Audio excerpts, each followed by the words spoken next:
In this video, we're going to talk about the right-click menu in the grid. There's just a ton in this menu, but it's best if we just do it straight in the tool. So I'm going to hop straight into the tool, and we can just explore it together. Open up the grid. I can open it up with any case loaded, assuming I'm the administrator, because many of these options are permission-oriented. And if I right-click, I get the right-click handler. And I want to talk about what each of these things do. Again, if you have access to the right widgets, you get these things. If you don't, you don't. If you don't have access to the processing widget, for example, you don't get this right click. But let's go through each of these. Processing options.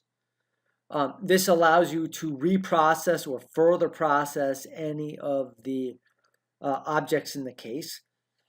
Generally, it's governed by whatever is clicked, but if nothing is clicked, depending on the operation, the logic usually is as follows.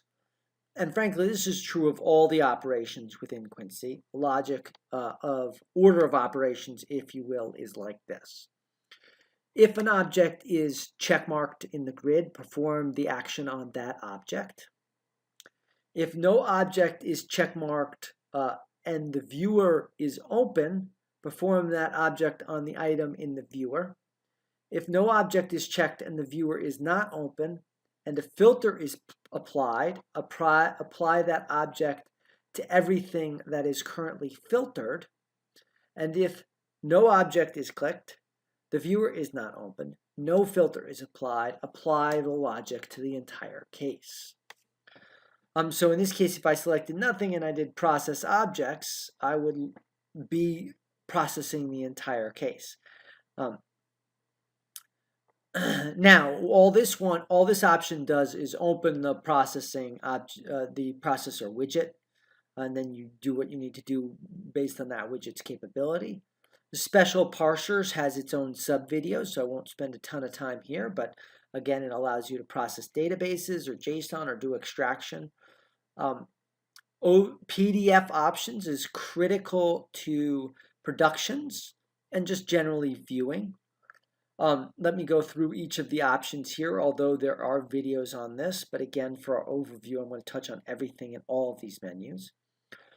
But this will merge the email with its attachments, so the parent email will have a PDF that contains both the email and the attachments. This will merge any documents you have clicked. This will allow you to brand objects. This will generate previews of documents. Those are the first page previews. This will generate full images. This will restore the original PDF. So if you've performed a bunch of options on an object and you're like, oh, no, I branded that incorrectly or whatever, I want to go back to the original PDF, this will do it for you. This will add slip sheets, and again, there's a video on that. This is for running auto redaction. And this allows you to redact a whole bunch of documents. And again, I believe there's a sub video on that. If you want to burn in redactions based on the documents you've selected, you can go ahead and do that. And finally, generate a tab production.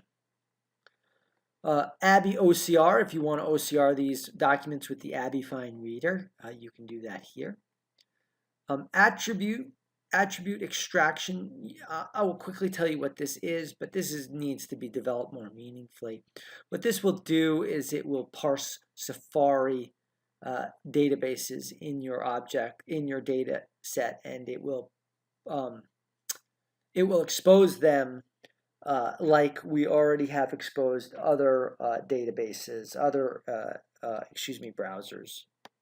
And then if you want to code an object, and this is the same thing, if you will, as labeling or issue coding or whatever the object. Labeling allows you to select the label,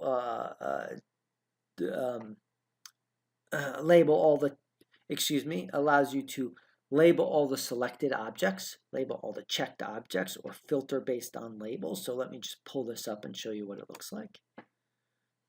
This pulls up a menu that would have any of your labels in this case. We obviously have no labels in this case, but any of your labels in this case would be here, and you could filter on them just like going into the facets. Let's actually switch to a case that has something. Again, I apologize. I probably should have already been in a case like this, but no harm done. Let's just hop to another case. I'm also going to shrink my grid size so stuff runs a little bit faster for us. So let the grid load, and then we'll reduce it to the 100 size. All right, let's do that, and then let's just hit return, and we'll chunk it down to 100, and things will run a little bit faster for us. So anyway, all right, we got that. Now we're back on right-clicking, and we're just doing filtering here. And if we wanted to filter on stuff with the Fed label, we could just go ahead and click that, and that would filter those documents. And if we could click off of it, it removes that filter. So easy peasy stuff. Let's right click again. Bookmark, same as label, exact same. Tasking objects also very similar to label. Obviously we don't have the filter here, but it's the same thing. Do you want to task checked or do you want to task selected? I'm going to change those icons so they look at these are much nicer. Anyway, okay, toggle check marked. This is for whatever is selected, this will check anything that is selected. This will toggle any check, mark. So let's go ahead and just do this. Let's right click and let's do toggle check mark. And you can see that got checked. And then if we do, let's do this. Excuse me. Oh, it's not letting me do that. Why am I doing? Oh yeah, I was doing it wrong. I was right clicking instead of left clicking. If we want to check selected,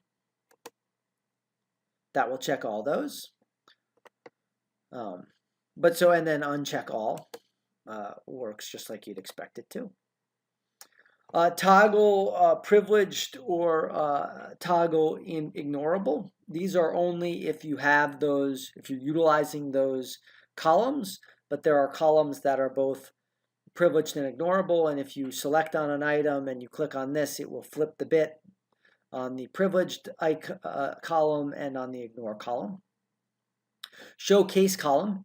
You can see we right now don't have the case column exposed, so if we click on this, it will give it back to us, and then we can click. These icons are a little bit off. They'll be fixed, I'm sure, in the next release.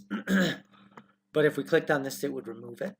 Okay, now let's do properties. I want to make sure I have an object selected and do properties. And you can see this just gathers up some basic information about it. It's generic information. It's different for each document depending on what is and is not available, but it's just basic information. Okay, and now filtering operators. This is an interesting thing. This is quite complex. Most of you will never need it, but if you are doing column level filters, you're actually, you're ORing within a column set and you're ANDing across column sets. And let me show you the filter operators, default filter operators, so you can see. If we click on that, it shows all the default filter operators, and you can see within a column we're ORing, and across columns we're ANDing.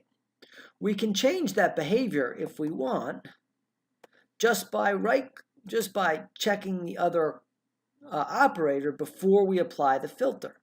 Now, if we apply the filter, we'll be ANDing. Or if we want to OR across columns, we can do like that, and we'll be ORing. But most of the time, these column operators are hidden from view because they're just too complex, and it's not, most of the time, people simply don't want to see them. Thumbnail options, these are only relevant to the thumbnail grid, so I'm going to sort of just ignore them for the moment. Export, do we want to export checked documents? Do we want to export selected documents, or do we want to export all? All to CSV will basically export the grid, if you will, to a CSV document. Delete records. Do we want to delete records or filtered based on checked or filtered? And then QView, we have a bunch of different options. There are videos on QView, so I'm not going to belabor this point, but you can open, download, export, or sync changes, and that has to do with the offline mode. And then obviously you can also cancel. So that's a brief overview of the right-click operator, but so much power is in these options, I wanted to have a video dedicated to it. So that was this video. There are a lot of sub-videos on some of the various meatier subjects here, but generally I think that's enough information to get you started in utilizing this right-click handler effectively. Thank you very much.